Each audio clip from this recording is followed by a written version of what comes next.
secara garis besar apa yang sudah disampaikan. Jadi populasi itu apa? Populasi adalah, jadi populasi itu adalah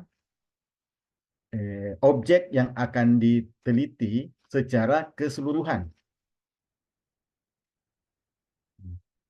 Nah, kemudian sampel, sampel itu ini salah ini kayaknya pengertian sampel ini.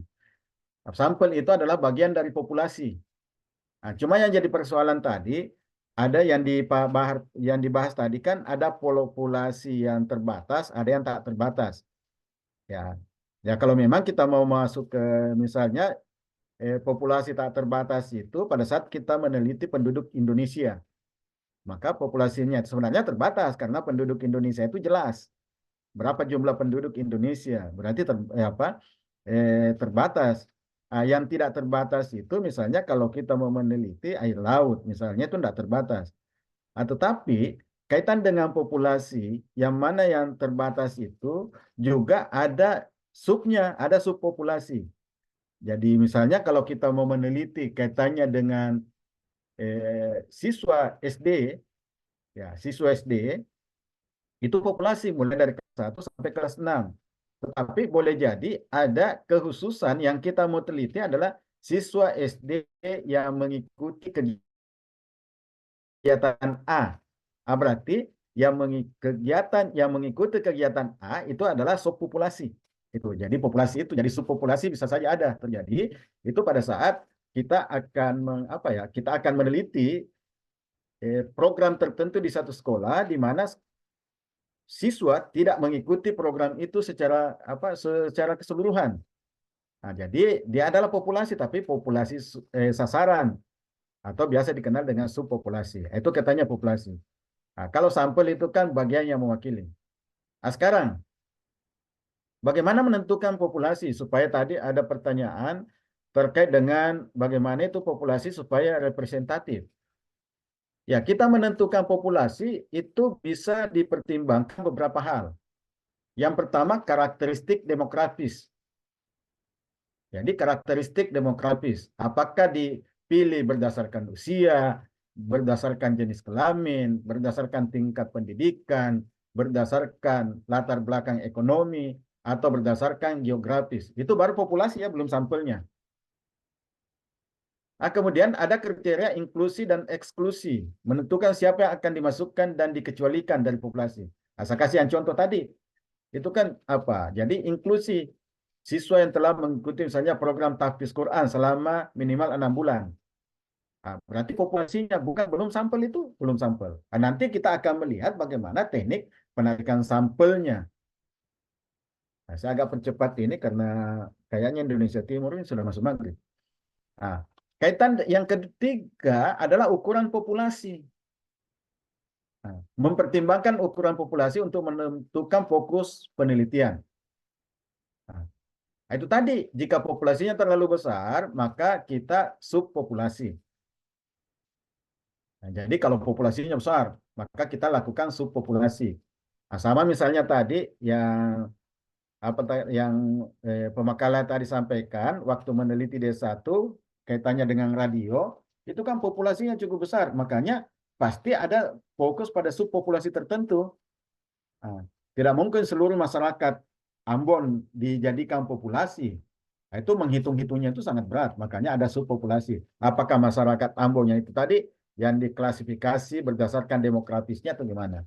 Nah, kemudian yang keempat, syarat populasi yang relevan, yaitu relevansi dengan pertanyaan.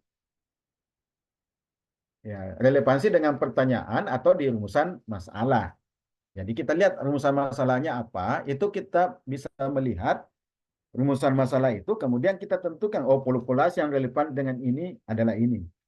Ya misalnya kalau masalah pendidikan Islam kan tidak mungkin Ambon yang diambil populasinya adalah termasuk masyarakat non-Islam.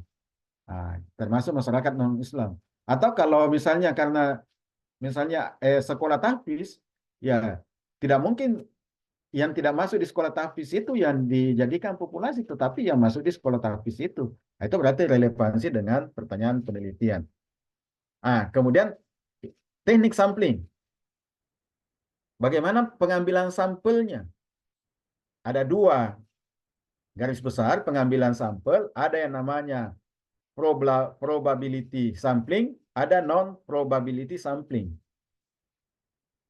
Apa bedanya? Bedanya itu kalau probability sampling, setiap anggota populasi memiliki peluang yang sama. Itu yang menjadi catatan utama kita kalau probability sampling. Kalau non probability sampling itu tidak semua anggota populasi memiliki peluang yang sama untuk dipilih. Jadi itu yang harus secara garis besar ada dua teknik. Nanti kita lihat bagian-bagiannya. Bagian-bagiannya misalnya probability sampling, ada namanya random sampling, ada stratified sampling, ada systematic sampling, ada cluster sampling. Yang paling sering digunakan adalah random. Ya, sampling acak, sampel acak. Ini semua anggota populasi memiliki peluang yang sama untuk dipilih. Ya, kelebihannya mengurangi bias, hasil dapat digeneralisasi. Kekurangannya memerlukan daftar lengkap populasi. Jadi memerlukan daftar lengkap populasi sehingga tidak terlalu praktis. Itu ya karena sampel acak, pengambilannya juga secara acak ada lagi tekniknya. Teknik pengambilan sampel secara acak ada lagi tekniknya. Kemudian ada stratified sampling. Populasi dibagi ke dalam subkelompok berdasarkan karakteristik tertentu, lalu mengambil sampel secara acak di setiap strata. Jadi ada penstrataan. Misalnya kelas 3, kelas 4, kelas 5, kelas 6, itu ada strata. Kemudian dari strata itu kemudian diambil sampel secara acak. Kelebihannya meningkatkan presisi, ya kekurangannya memerlukan informasi rinci tentang populasi. Proses bisa rumit. Cluster memilih beberapa cluster secara acak dan menggunakan semua anggota cluster tersebut sebagai sampel. Ini. Kemudian ada systematic sampling. Ya, jadi memilih sampel berdasarkan interval yang ditentukan. Ya, bisa Anda baca lebih detail di buku saya yang saya kirim itu. Dengan lengkap dengan contohnya kalau di situ. Kemudian non probability sampling. Ada convenience sampling. Ya, dia memilih sampel yang mudah diakses. Ya, jadi non probability dia memilih sampel yang mudah diakses. Ya. Kemudian kuota sampling menentukan kuota untuk berbagai subkelompok. Kemudian ada purposive sampling. Ini juga biasa digunakan. Jadi yang paling sering digunakan di sini ada dua. Kuota sampling, purposive sampling.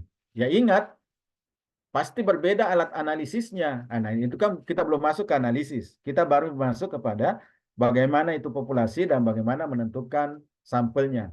Ada snowball sampling. Ada snowball sampling. Ini. Itu kalau sampel. Sekarang, itu tadi populasi sampling, lagi-lagi saya ingin mengatakan itu adalah untuk penelitian kuantitatif.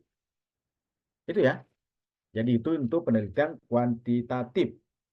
Sementara penelitian kualitatif itu disebut dengan partisipan atau informan. Makanya kalau kuantitatif namanya responden, kalau kualitatif namanya informan. Ya kadang sering kita mengatakan ada key informan, informan kunci. Siapa itu informan kunci? Ini nanti yang akan diwawancara. Ini. Jadi karena untuk teknik pengumpulan datanya itu biasanya digunakan wawancara. Siapa itu informan kunci? Individu-individu yang memiliki pengetahuan, pengalaman, atau perspektif yang sangat relevan dan berharga terkait dengan topik penelitian.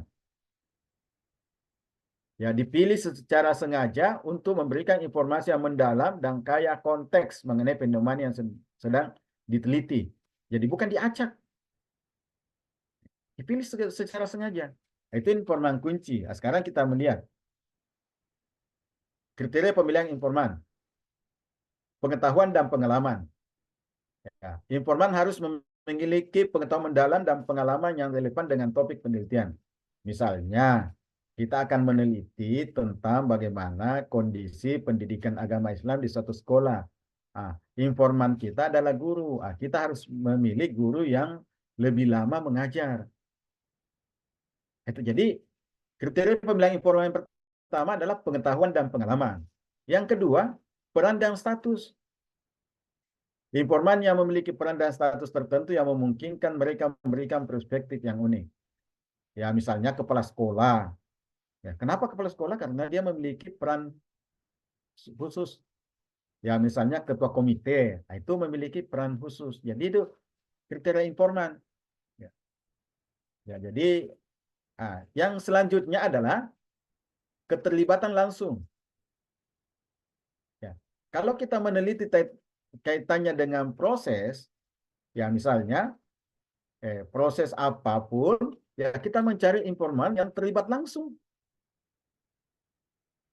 Ya, ya kita mau meneliti tentang penerapan kurikulum merdeka, tetapi ya informan kita bukan guru yang menerapkan. Kita tanya, bagaimana caranya dia mau tahu. Ya. Sering sekali ada penelitian, ya kemarin ada yang meneliti penggunaan media Canva dalam pengembangan evaluasi, pengembangan media pembelajaran di sekolah A. Saya tanya, apakah gurunya gunakan di sana? Enggak, Pak. Bagaimana caranya? Anda mau mendapatkan informasi kalau gurunya tidak lakukan. Ada lagi yang mau meneliti tentang penggunaan kuisis dalam evaluasi. Saya tanya lagi, apakah gurunya gunakan sana? Enggak, Pak. Bagaimana caranya? Anda mau mendapatkan informasi yang jelas kalau gurunya tidak lakukan. Ini kenapa? Karena kita harus mencari informan yang memiliki keterlibatan langsung. Kemudian kriteria yang keempat yaitu ketersediaan dan kesediaan. Ya, informan yang bersedia dan tersedia untuk berpartisipasi. Maksudnya apa? Ya, dia memang ada dan keadaannya itu dapat membagi pengalaman. Dia memang ada dan keadaannya itu bisa memberikan informasi sesuai dengan objek penelitian kita. Keada tong itu orang ada tetapi tidak mau memberi informasi. Kenapa tidak mau memberi informasi? Karena apa? Karena menganggap informasinya nanti itu bisa melemahkan misalnya sekolahnya. Jadi dia tutup-tutupi. Berarti kriteria pemilihan informan kita ya harus ketersediaan dan kesediaan. Jadi ada orangnya dan bersedia untuk memberikan informasi. Itu kriteria pemilihan informan. Kemudian selanjutnya, ini sudah bukan lagi nih. Selanjutnya, ini metode identifikasi informan. Ini belum terjadi. Ini. Jadi ada beberapa metode untuk mengidentifikasi informan. Yang pertama, proportion sampling. Ya mungkin namanya sama dengan yang tadi di non probability. Tetapi ini berbeda karena ini bukan terkait dengan sampel tetapi terkait dengan informan kunci. Apa yang dimaksud? Bagaimana penerapan proportion sampling? Memilih informan berdasarkan kriteria yang telah ditetapkan dan relevan mereka dengan topik penelitian. Contohnya, memilih guru yang sudah berpengalaman dalam mengajar pendidikan agama Islam. Anda ingin meneliti kaitannya dengan misalnya efektivitas pembelajaran agama Islam misalnya di Ambon dalam meningkatkan pemahaman moderasi beragama.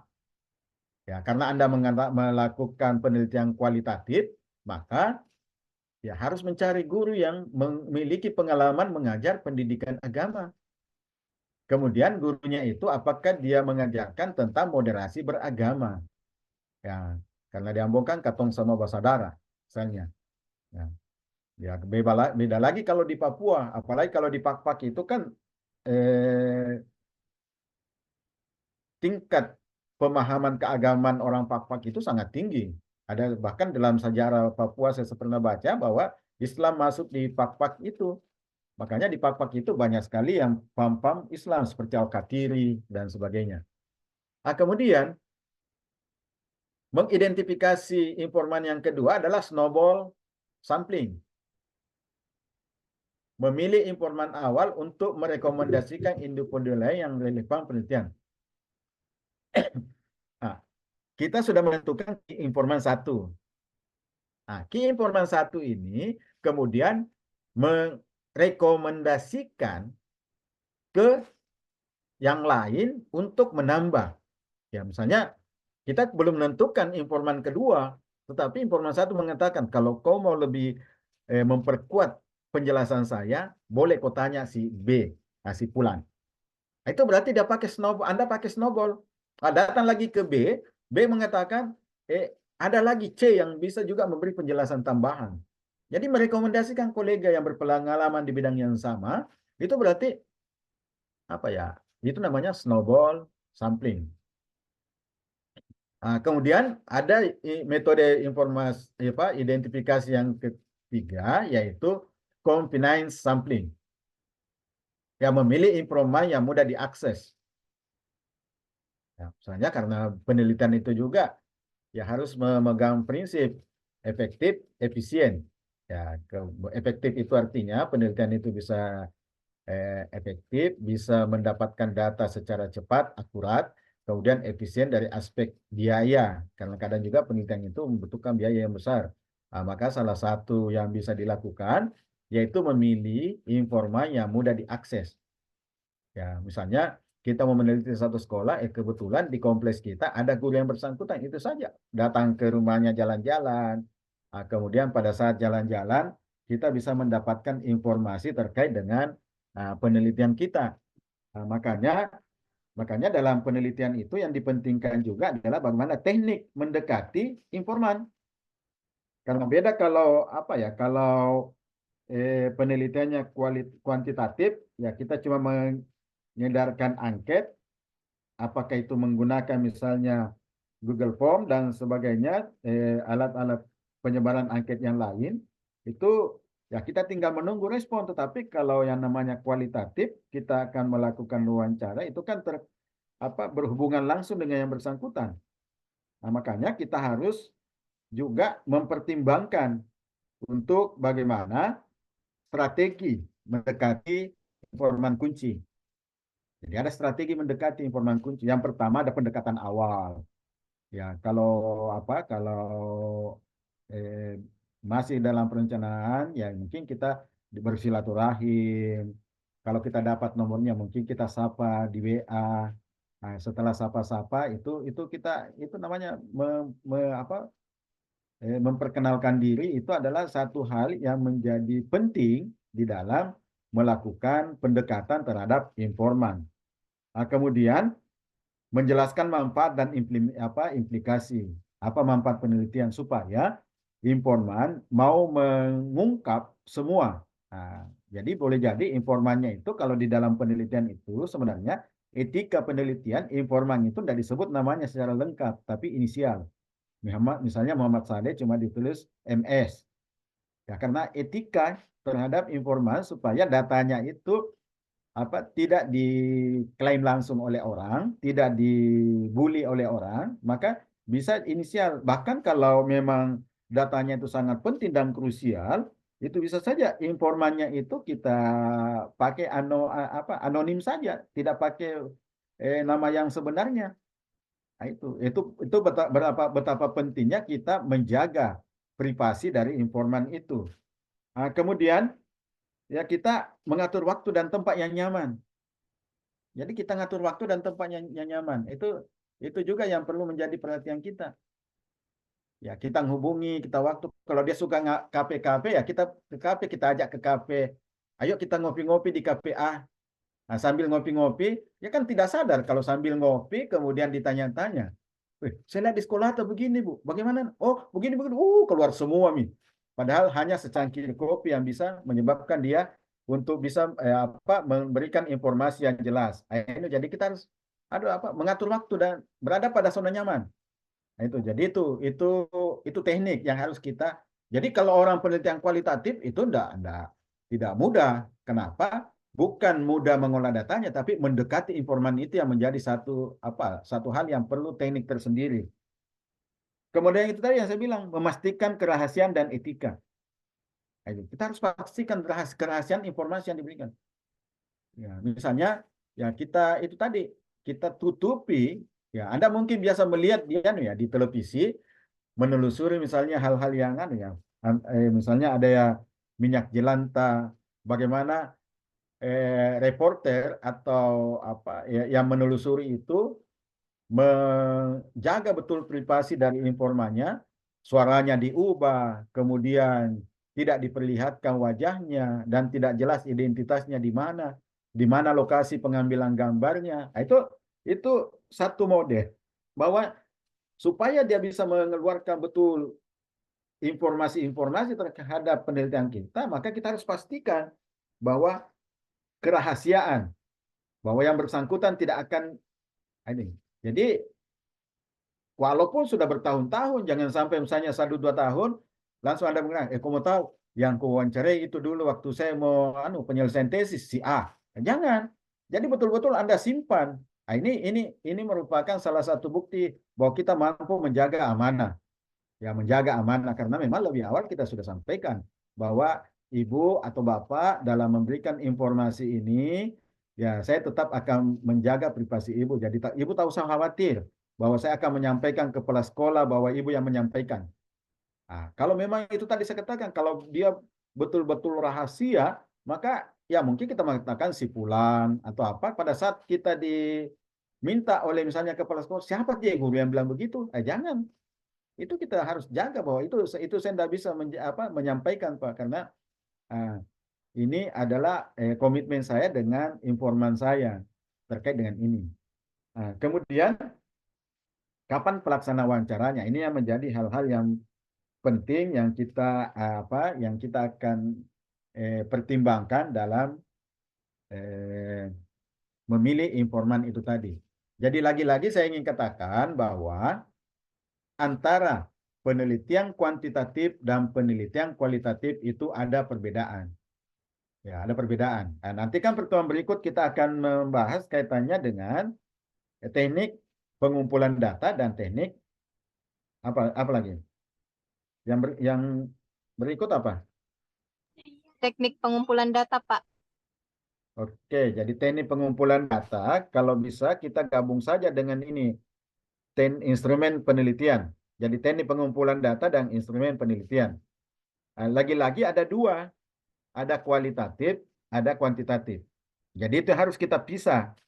Nah, kita pisah antara kualitatif dan kuantitatif. Jadi makalah kelompok 2 dan kelompok 3 pertemuan berikut ini bisa digabungkan karena teknik pengumpulan dan instrumen. Ya, saya kasih contoh misalnya teknik pengumpulan datanya observasi. Instrumennya apa? Nah, nanti kan dibahas oleh kelompok 3. Nah, instrumennya apa? Jadi lagi-lagi ya kelompok ini harus mencoba untuk mengkaji sesuai dengan bidangnya, sesuai dengan amanah yang diberikan. Ya, jadi teknik pengumpulan datanya, nanti instrumennya kelompok 4. Nanti pada saat kelompok 3, kelompok 4 itu teknik analisisnya. Jadi kelompok 5 itu teknik analisisnya. Teknik analisis data. Bagaimana teknik analisis data? Nah, itu kelompok 5-nya, kelompok 4-nya. Jadi harus betul-betul kita lihat yang mana yang menjadi fokus kajian kita. Oke, mungkin ada pertanyaan? Saya Pak sedikit Ya, silakan Khairul. mengenai informan kunci Pak, kan kemarin pernah Kak melakukan penelitian yang Hmm. dimana informan kuncinya itu adalah pemangku adatnya. Akan Hmm. tetapi karena pemangku adatnya ini tidak tahu berkomunikasi, jadi dia mengarahkan saya untuk mencari orang lain yang lebih tahu. Hmm. Kebetulan ada, tapi bukan pemangku adat. Apakah ini bisa dilakukan Pak? Karena kan kebetulan dia sebagai pemangku adat tapi tidak tahu menjelaskannya, tapi dia hanya melakukan saja. Tapi ketika saya wawancarai, dia bilang saya tidak tahu bahasakan bagaimana. Jadi saya diarahkan untuk ke orang lain. Apakah ini bisa, Pak? Ya tidak, itu kan namanya tadi snowball. Oh iya. Ya, dia mengarahkan artinya pasti yang dia tunjuk itu yang memahami tentang itu. Itu. Jadi pasti yang dia tunjuk yang memahami tentang itu. Tetapi sebenarnya kalau memang Anda meneliti tentang fenomena terkait dengan budaya atau apa yang ada di wilayah itu, ya sebenarnya Anda melakukan juga memperkuat dengan melakukan pengamatan observasi. Karena ada bahasa verbal, ada bahasa non-verbal. Kadang memang sesuatu itu tidak bisa dijelaskan secara kata-kata, tetapi boleh jadi dijelaskan secara tindakan. Dan itu harus Anda kuat. Kalau apa ya, kalau kualitatif dengan melihat fenomena harus kuat di observasinya. Makanya saya katakan kalau sesuai dengan kuat dengan observasi harus kuat di itu nanti instrumennya itu apa? Harus kuat instrumennya. Karena pada saat Anda wawancara misalnya informan kedua yang ditunjuk oleh kepala pemangku adat tadi, ya mungkin Anda harus mengklarifikasi. Ya kalau dalam analisis nanti itu ada namanya triangulasi kan, triangulasi sumber.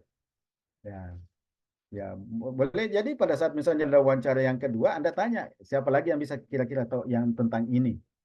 Oh dia tunjuk lagi yang lain. Jadi ada pembanding yang bisa Anda dapatkan. Ya karena kalau misalnya kalau memang dia yang kita teliti atau fenomena kan tidak mungkin hanya satu dua informan kita yang sudah bisa menjelaskan secara detail. Itu mungkin ya, Pak Hirul. Masih ada yang lain? Baik, Pak. Terima kasih, Pak. Saya Pak, Ya silakan Sarifah. ya terima kasih atas kesempatannya.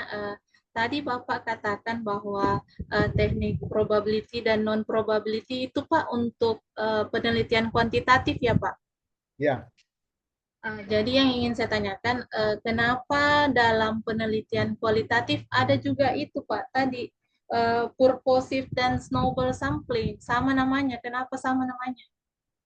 ya. Namanya sama tapi caranya beda. Oh, Jadi nama sama cara yang beda. Tadi sudah dijelaskan bahwa kalau kuantitatif itu numerik. Ya, kalau kuantitatif itu numerik, sementara kalau kualitatif itu fenomena. Jadi bukan numerik. Nah, dia beda dari aspek tekniknya. Jadi boleh jadi namanya sama. Saya katakan tadi nama sama, tetapi apa ya sama juga dengan observasi kan. Jadi cara untuk menentukan informan itu yang berbeda. Jadi satu menentukan informan, satu menentukan sampel. Ya itu tadi. Kalau menentukan sampel kan itu kan dasarnya populasi. Kalau menentukan informan tidak ada dasarnya bahwa populasi tidak ada. Tidak ada istilah populasi baru di purposive. Tidak ada populasi baru snowball. Ya, kalau informan itu kan sudah ditentukan yang punya pengetahuan, yang punya kapabilitas, yang punya hubungan dengan objek penelitian kita. Ya, jadi itu, jadi proporsinya di situ. Nah, jadi kemudian kalau snowballnya ya itu bisa terjadi pada saat kita penelitian. Sama yang dikatakan tadi Hairul, bahwa pada saat dia tanya pemangku adatnya itu tidak bisa menjelaskan secara detail, maka dia tunjuk. Saya kira di Hairul itu di desain penelitiannya tidak ada itu. Nah, tetapi ke kuantitatif itu sudah ada memang di desain penelitian kita bahwa penentuan sampelnya saya menggunakan ini. Ya, kita sudah tentukan duluan. Nah, itu jadi di situ letak bedanya konsep itu. Ya, jadi tidak juga nantinya kita eh, apa ya? Kita tidak fanatik bahwa titik komanya harus alir di situ, kan gitu. Ya, pada saat misalnya kita kuantitatif, tetapi kita tidak yakin. Sementara di desain penelitian kita tidak ada wawancara. Apakah kita tidak melakukan misalnya pertanyaan-pertanyaan di apa ya di responden kita? Misalnya pada saat kita, betulkah kau begini? Apakah misalnya kita tidak lakukan untuk meyakinkan kita? Nah, itu berarti kalau kita melakukan itu kan kita lakukan wawancara. Sementara dalam konsep bahwa kalau kuantitatif itu tidak menggunakan wawancara. Kenapa? Kenapa? Karena kuantitatif itu tidak bisa menamerikan wawancara itu. Wawancara itu tidak bisa kita namerikan bahwa oh jawabannya cukup bagus, kurang bagus, tidak bagus. Ya, itu jadi di situ. Kenapa wawancara tidak ada di kuantitatif? Tetapi kadang kuantitatif itu dibutuhkan. Kenapa? Karena di dalam data kita itu kayaknya kita tidak yakin. Ya. Tetapi boleh jadi kuantitatif itu dibutuhkan tidak menjadi hasil penelitian. Wawancara itu dibutuhkan di kuantitatif tidak menjadi hasil penelitian. Hanya menjadi referensi-referensi kita pada saat kita menganalisis hasil penelitian itu. Ya. Jadi hanya preferensi kita dalam menganalisis, tapi tidak dimasukkan wawancara kita karena dia tidak menjadi instrumen. Tetapi boleh jadi dalam perjalanannya kita sama juga sebenarnya kualitatif. Kadang ada yang mengatakan fanatik sekali bahwa kalau kualitatif itu tidak boleh ada angka. Tetapi kalau misalnya kita membutuhkan angka, ya misalnya ada 10 guru yang 10 guru agama Islam, apakah angka 10 itu yang menjadi bias bahwa ini adalah kuantitatif? Kan boleh jadi data angka itu bukan menjadi karena bukan data yang akan diolah, tetapi data angka itu hanya data yang memberikan gambaran tentang keadaan guru di sana. Itu kan gitu. Ya, cuma kadang orang fanatik itu yang fanatik kuantitatif, fanatik kualitatif itu kadang yang selalu mengatakan, katanya kuanti, kok ada katanya kuali, kok ada angka. Loh, apakah Anda memahami tentang angka itu? Ada angka yang berupa data, ada angka yang tidak berupa data. Apa itu data? Data yang diperoleh berdasarkan instrumen-instrumen tertentu. Tetapi kalau datanya itu ada 10 yang menjadi guru agama, apa itu menjadi data yang akan diolah? Enggak, hanya menjadikan gambaran. Sehingga nanti informan kunci kita misalnya ada 10 dan setelah diwawancara ada 1-2, boleh jadi kenapa hanya 1-2? Karena yang saya wawancara ini telah memberikan informasi sesuai dengan kebutuhan pertanyaan saya di penelitian. Oke? Masih ada? Nah, karena Papua ini kayaknya sudah salat ya. Sudah kembali lagi atau masih ada yang ingin bertanya? Silakan. Saya Pak, Ya, silakan. Asrudin.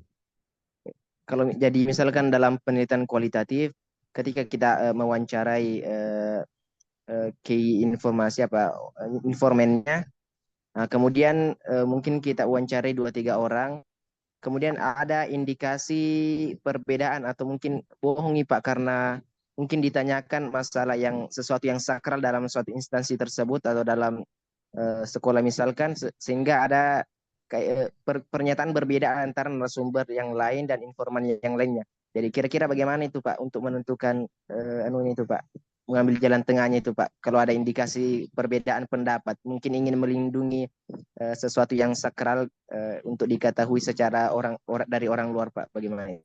Ya, di dalam penelitian itu ada dikatakan teknik triangulasi sumber. Jadi triangulasi sumber. Jadi bisa saja kita ambil lagi satu orang untuk mendapatkan informasi. Kalau informasinya beda-beda, disitulah kemampuan kita untuk menganalisis, analisis kontennya. Nanti kan teknik analisisnya ada beda sendiri kan, menganalisis kontennya. Kalau dia berbeda informasi yang diberikan. Nah, makanya memang bedalah kalau penelitian kuantitatif. Kalau misalnya sampel kita ada sekian, kemudian sampel kita itu kan misalnya ada analisisnya itu ada sekian persen yang sangat setuju, sekian persen yang setuju, sekian persen yang tidak setuju. Itu kan artinya apa? Itu kan tetap ada yang tidak setuju dengan apa yang kita teliti. Tidak semuanya 100% setuju. Nah, tetapi pada saat kita lakukan wawancara juga demikian. Ya. Makanya teknik wawancara yang paling bagus adalah wawancara secara mendalam. Artinya wawancara mendalam. Jadi saya biasa kalau bimbingan saya itu dia memiliki kuali dan wawancara mendalam, saya minta saya tidak mau kisi-kisi wawancara Anda itu 1-10. Ini bukan soal jawab. Jadi ini bukan soal jawab. Anda memberikan kisi-kisi wawancara 1-10. Ini bukan soal jawab. Tetapi apa yang akan Anda wawancarai? Masalah apa? Nah, nanti pada saat Anda wawancarai masalah ini, masa di wawancara itu Anda tidak bisa melakukan wawancara yang mendalam? Jawaban itu yang menjadi pertanyaan lagi. Jadi dari jawabannya ditanya, dari jawabannya ditanya, dari jawabannya ditanya, itu namanya wawancara mendalam. Sehingga banyak informasi yang kita dapat berdasarkan, wah, ini sudah masuk pembahasan yang minggu depan ini ceritanya ini. Jadi banyak informasi yang didapatkan dari satu sumber dengan topik yang satu tadi itu. Itu wawancara mendalam. Jadi saya katakan kalau Anda membahas tentang fenomenologi, wawancaranya mendalam. Sama misalnya Hairul tadi pada saat terkait dengan fenomena di masyarakat adat, ya bagaimana wawancara mendalam tentang apa yang Anda menjadi fokus penelitian. Tapi lagi-lagi, wawancara itu kadang kita tidak kembali ke real yang benar. Ya, karena mungkin kita dipengaruhi oleh yang diwawancarai. Ya, dia dia larinya apa ke kanan, kita ikuti alurnya dia ke kanan, padahal ada rel kaitannya apa sebenarnya yang kita cari. Itu. Jadi di situ. Tapi kalaupun kita dapatkan dua informasi, tiga informasi yang berbeda-beda, disitulah kemampuan analisis kita untuk melihat titik temunya di mana. Terkait dengan fokus penelitian kita. Ya. Misalnya masalah kinerja kepala sekolah. Orang yang pro dengan kepala sekolah mengatakan bagus, orang yang tidak pro kepala sekolah mengatakan tidak bagus. Kan gitu. Nah sekarang pastilah yang bagus mengatakan ada yang tidak bagusnya, yang tidak bagus ada bagusnya. Jadi kan Anda bisa bermain, jadi wawancara itu lebih banyak bermain kata-kata. Bermain kata-kata. Misalnya pada saat dia mengatakan tidak bagus, ya Pak tidak bagus, tetapi kan kepala sekolah ini sudah 1 tahun mengaji, masa tidak ada bagusnya? Ada sih bagusnya, kan boleh jadi. Dia secara tidak langsung, tapi bagaimana Anda melakukan wawancara dengan ya dengan bermain kata-kata, dia secara tidak sadar dia bisa keluarkan sebenarnya. Nah, itu ada sih bagusnya, cuma persoalannya bukan dia, tapi orang yang di dekatnya misalnya. Itu kan jadi persoalan. Oh, berarti persoalannya bukan individunya kepala sekolah, tapi Pak Bisina yang masalah. Kan itu bisa jadi catatan kita. Nah, itu kalau wawancara. Oke, saya kira itu ya, karena waktu kita juga sudah menjelang maghrib. Ya, nanti pertemuan berikut lah. Kalau ada yang masih mau menanyakan tentang materi kita hari ini, ya pertemuan berikut kita bisa bahas lebih jauh. Tapi intinya pertemuan berikut insya Allah kita akan bahas dua materi, yaitu teknik teknik pengumpulan data dan instrumen pengumpulan data. Nah, itu yaitu pertemuan berikut. Saya kira demikian ya. Terima kasih atas perhatian. Kami salam sama keluarga saya di sana ya. Salam balik. Pak. Ya. Waalaikumsalam. Ya.